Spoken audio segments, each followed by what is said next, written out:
এবারে আমি কোথায় যাই এদিকে এদিকে ইয়ামিন কই যাও আমরা আজকে ইয়ামিনের বেচা দিয়ে আসবো হ্যাঁ বেচা এতগুলি টাকা নিয়ে আসবো বেচা ভালো গো হ্যাঁ ভালো গো ইয়ামিনের বেচতে ভালো। আসসালামু আলাইকুম এভরিওয়ান, সবাই কেমন আছেন? আলহামদুলিল্লাহ আমি ভালো আছি, আল্লাহর অশেষ রহমতে আপনাদের দোয়ায় অনেক ভালো আছি। আশা করছি আপনারা সবাই ভালো আছেন, সুস্থ আছেন। তো চলে আসলাম শপিং ব্লগ নিয়ে। আজকে যাচ্ছি শপিং করতে। তো প্রথমে চিন্তা করলাম যে রাজধানীতে যাই, গিয়ে দেখি কি পাই। তো রাজধানীতে যাচ্ছি, গিয়ে দেখি কি পাই আর না পাই। কারণ জিনিসের যেই দাম আর যেরকম শুনলাম আসলে শপিং মলের কথা, আসলে কি বলবো জানি না। তো আমাদের রাজধানীতে দাম বনেনি, সত্যি কথা যেটা, রাজধানীতে গিয়ে আমি যেটা দেখেছি সেটা হচ্ছে গিয়ে জিনিসের প্রচুর পরিমাণের দাম। আর এত পরিমাণ পাকিস্তানি ড্রেসের নাম বা এত পরিমাণ পাকিস্তানি শুরু হয়েছে যে যেই পাকিস্তানকে সরানোর জন্য 1971 সালে যুদ্ধ হয়েছিল, আজকে সেই পাকিস্তান ড্রেস নিয়ে বাংলাদেশে মানুষ আত্মহারা হয়ে গেছে, মানে এমন একটা অবস্থা। তো আমি পাকিস্তানি থ্রি পিস কিনিনি। তার থেকেও বড় কথা হচ্ছে গিয়ে আমার স্বামী সারা মাস সারা দিন গাধার মতো খেটে আমাকে এত কষ্ট করে পয়সা পাঠায়, সেই প্রবাসী স্বামীর টাকা আমি এরকম একটা পাকিস্তানি ড্রেসের জন্য কিভাবে নষ্ট করব? আমার কাছে এটা বোকামি ছাড়া আর কিছুই মনে হয় না। তো আমি নেহা, আম্মু, দুই ছেলেকে নিয়ে চলে আসছি শপিং করতে। কারণ এদেরকে আসলে আমি একা চলাফেরা করতে পারি না, তো এদেরকে আমার লাগেই। এদের ছাড়া আমি চলাফেরা করতে পারি না, আমি রাস্তায় বের হতে পারি না। আমার একটু রাস্তায় বের হলে একা একা বের হলে একটু ভয় ভয় লাগে, এই জন্য আমি সবসময় এদেরকে নিয়ে আসি। আর যখন কেউ আমার সাথে যায় না, তখন আমার কাছে মনে হয় কি যে না, জিনিসটা কিনে আমি হয়তো ভালো করেছি বা জিনিসটা কিনে হয়তো বা ভালো হয়েছে।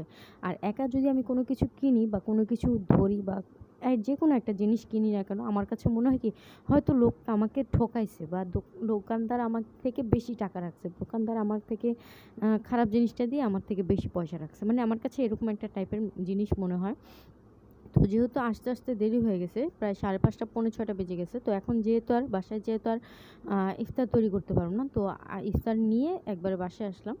যা যা দরকার ছিল সবই নিয়ে আসছি, ইফতার করবো আমরা সবাই মিলে। আর 2 হাত ভরা শপিং ব্যাগ ছিল, এগুলো ছিল সব নেহার হাতে। ওর হাতটা ব্যথা হয়ে গেছিলো, আসলে অনেকগুলো শপিং ছিল। পরিবারের যার জন্য কেনার ছিল সবার জন্য কিনেছি, যতটুকু সামর্থ্য ছিল ততটুকুর মধ্যেই কেনার চেষ্টা করেছি। কারণ সামর্থ্যের বাইরে গিয়ে কিছু করা সম্ভব না। আর অত দামি বা অত কম দামিও বলবো না, মিডিয়ামের ভিতরে যাকে যা দেওয়ার তাই দিয়েছে। তো আব্বু এসে পড়েছে অফিস থেকে, আব্বুই সবসময় মুড়ি ভর্তা মাখে, তো মুড়ি মাখাটার কাজ আব্বুর। তো আব্বু সেটা করতেছে, আমরা আশায় আছি, আজানের আশায়। কারণ আজকে প্রচণ্ড প্রচণ্ড পরিমাণে খারাপ লাগছে, এত কষ্ট লাগছে। তো এই দেখো থ্রি পিস দেখানো শুরু করে দিছি। তো আমার আর আম্মুর থ্রি পিস দুইটা কিন্তু সেম। তো এই দুইটা থ্রি পিস হচ্ছে গিয়ে আমার আম্মুরটা ধরার পর আম্মু বললো যে তুমি ওইটা নাও। তো আম্মু নিয়েছে ব্লু কালারটা আর আমার জন্য চুজ করছে লাল কালারটা। আমাকে অলওয়েজ লাল কালার পরে, আমাকে নাকি লাল পরলে সবচেয়ে বেশি ভালো লাগে, মানে এটা আর কি আম্মুর বিচার বিবেচনা।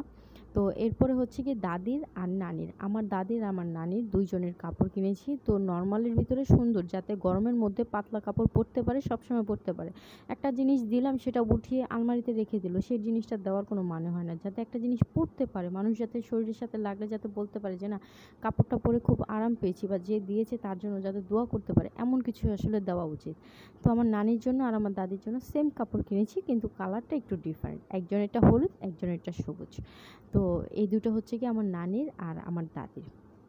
তো এটা হচ্ছে কি নিহার জামা। তো ওর জামাটা ও নিজেই চুজ করছে। তো নর্মালের ভিতরেই আছে, যাতে হইতে পারে যে সকালে ঘুম থেকে উঠে নামাজ পড়ার সময় হয়তো বা এই জামাটা পরতে পারে। যেমন আমরা চিন্তা করি যে সকালে নামাজ পড়ার সময় একটা ড্রেস পরবো, ঘুরতে যাওয়ার জন্য একটা ড্রেস পরবো, বা ঈদের 7 দিনের একটা একটা করে ড্রেস পরবো, এরকম টাইপের একটা জিনিস থাকে। তো ওই হিসেবে করে ও নর্মাল একটা জামা নিছে। আর আব্বু আমাদেরকে যে মার্কেটগুলো দিছে সেগুলো তোমাদেরকে দেখাবো। তো এগুলো হচ্ছে গিয়ে আমি ওদেরকে দিছি। তো এইটা হচ্ছে গিয়ে আমার বড় ছোট ছেলের জন্য পাঞ্জাবি, ঈদের পাঞ্জাবি। যেহেতু ঈদের দিন ছেলেরা নামাজ পড়তে যাবে, নতুন একটা পাঞ্জাবি না হলে কেমন হয়, তাই না?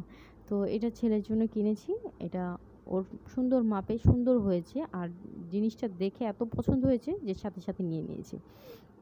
আর এই ফতুয়াটা হচ্ছে আমার নানা ভাইয়ের জন্য কিনেছি। তো আমার নানা ভাই যেহেতু একটু বয়স্ক মানুষ, তার জন্য সাদা, আর কালারটা, কাপড়টা এত সফট, এত কটন, সুন্দর, মানে কি বলবো, কুর্তাটা দেখেও পছন্দ হয়েছে। এই পাঞ্জাবি আর কুর্তা একটা দোকান থেকেই নেওয়া।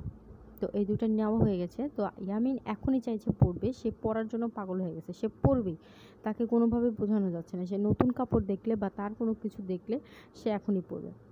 তো আর কি করার, বাচ্চাদের খুশি করতেই হয়। তো দেখতেই পাচ্ছ মাশাআল্লাহ কি সুন্দর লাগছে আমার বেবিটাকে, সবাই মাশাআল্লাহ বলেছেও।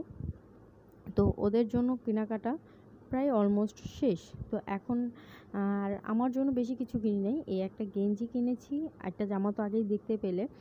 আর নতুন পুরান মিলিয়ে আসলে এবার ঈদটা করা হবে, যেহেতু আমার প্রয়োজনীয় জিনিসগুলি আমি কেনার চেষ্টা করি। আমি অপ্রয়োজনীয় জিনিস আমি কিনি না, আমার কিনতে ভালোও লাগে না।